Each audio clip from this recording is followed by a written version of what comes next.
唔知大家有冇留意呢段新聞呢？我就俾個標題吸引咗啦，因為佢連亡夫都搬埋出嚟。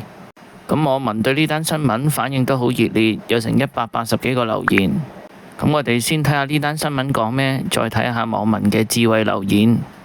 內文係講到近排金價升穿$4000，唔少市民見呢個難得高位，所以走去中記嗰度排隊換金。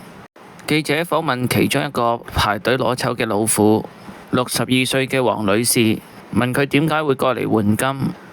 佢話啲金飾係30幾年前買落嘅，而佢老公又喺近幾年走咗，啲金飾平時都唔會戴，不如攞過嚟套現，攞返啲現金用嚟平時消費好過。有網民都好認同，佢話啱，食咗佢好過，金屬擺喺度都冇用。另外亦有網民話爹親娘親都不及現金。咁佢又講得冇錯，60幾歲人，老公又唔喺度，多個錢傍身梗係好多啦。不過亦有網民留言，咁快買，仲有排升喎。唔知呢位網民係先知定係想串阿婆啦。跟住呢個留言就比較有資訊性，佢話由2023年嘅2000蚊升到而家4000蚊，2年之間升咗1倍，真係癲啊！經呢位網民咁樣一講，我又覺得啲金價真係升得幾癲噃。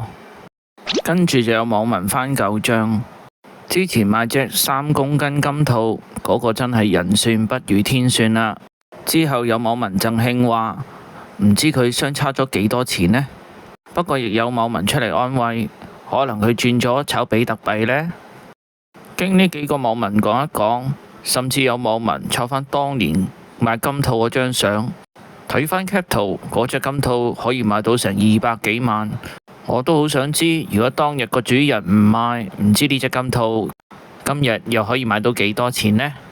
另外亦有網民好奇，點解啲人要去中記嗰度換金呢？呢個網民好奇問，佢哋收金高價啲咩？仲高過金鋪？跟住有人好快就回答佢，金鋪啊收低幾百蚊㗎。之後更加有網民補充，金鋪唔止收低幾百，仲有好多隱藏條款，例如要計埋火耗。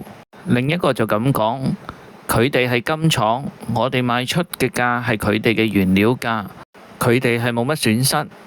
金鋪就係店鋪，通常都過水濕腳，金鋪唔理買定賣都會賺你一筆。啲網民真係臥虎藏龍，估唔到佢哋咁有知識。睇完佢哋嘅留言之後，我唔單止對近期嘅金價走勢有多咗認識，同時亦知道如果有金要拎出去賣，去邊度賣比較着數。所以睇新聞一定要睇埋留言，唔止食花生，仲學多啲嘢。如果鍾意我呢條片，俾個 like 我，或者訂閱我嘅頻道，撳埋鐘仔，下次出新片就第一時間通知你。拜拜。